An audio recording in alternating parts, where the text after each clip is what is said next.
Ito na ang continuation ng ating video sa ating pork caldereta. Kasi kanina may video na ako habang ginigis ako, bigla ko na off. Kaya ito kalagitnaan na. Malambot na ng konting ating karne. Ilagay ko na ang carrots. Hindi ko na siya pinirito kasi tinamad na ako.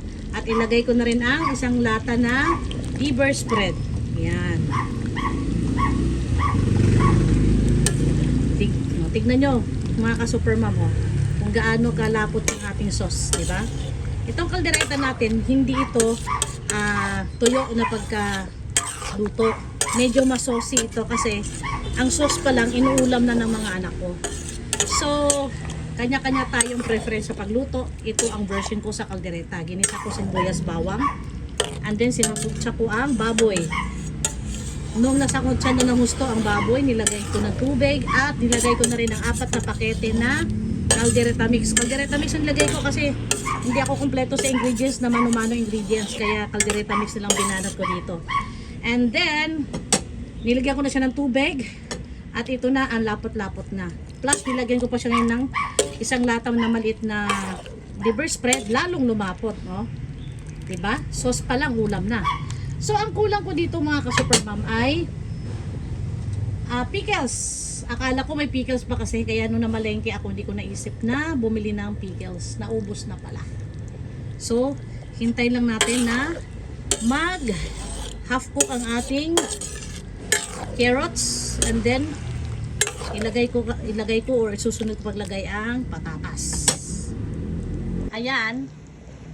Habang pakulo pa lang siya ng sobra, ilagay na natin ang patatas.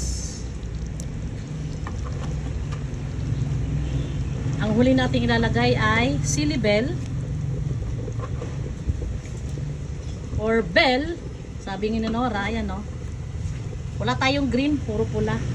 At isasabay ko rin yung cheese or queso. Ang queso ay optional. Kung maglalagay, lagay. Kung ayaw, ayaw. Meron akong cheese, syempre, naglagay ako. Pickles lang ang kulang sa recipe na to. Pero okay na to. Masarap din. Kaldereta din ang lasa. Ayan. Palambutin lang natin ng konti. Yung tamang-tamang kagat lang ng ng patatas at saka carrots. Ox na yan. Hindi tayo naglagay ng naglagay pala ako kanina ng konting asin lang. Kalahating kutsarita lang. Kasi ang caldereta mix ay meron ng timpla. Kaya kalahating kutsarita lang na asin ang nilagay ko. So pag ito ay lumambot na ang carrot, saka natin tikman kung okay ng alat, kung kailangan pa ba natin maglagay or hindi na. Takpan ko muna para lumambot ang ating carrots at patatas. Eto na mga ka-super mom, half cook na ang ating patatas at carrots. Ayan, o. Ayan. Ilalagay ko na ang sili bell. Ayan.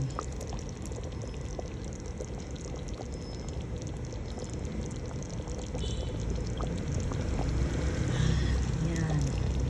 See? Very colorful lang. Mas maganda sana kung meron tayong green, ano? Kaso wala, puro pula lang doon sa kapitbahay. Sa tindahan ko lang ito binili, sa karinderya ng kapitbahay namin. Kahapon kasi nakalimutan ko bumili. Maganda sana kung merong green, ano? Pero okay na yan. Basta may sili bell.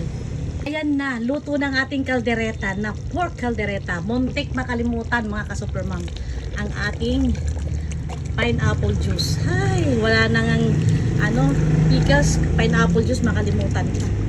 Sos Mariosep. Buti na lang naalala ko. Kahit anong brand ng pineapple juice, basta pineapple juice. Pwede rin pineapple chunk, pineapple crush, bahala kayo. Ang available ko juice, kaya juice ang nilagay ko. And then, the last but not the least, ang ating queso. Lakas ng hangin. Namamatay yung apoy ko. Yan, queso. Ang iba hindi naglalagay ng queso. Ako naglalagay talaga ako ng queso sa kaldereta ko. Mga ka-super mom, amoy pa lang, gugutumin ka na. So look at that, so creamy. Tignan nyo, sauce pa lang, ulam na. Luto na ang aking pork caldereta. Ito ay hapunan, tanghalian at hapunan. Tipid sa gas, tipid sa pagod, tipid sa panahon, tipid sa oras. Kaya sinasabay ko na ang pagluluto ng tanghalian at hapunan. Ito na, presenting to you my pork caldereta.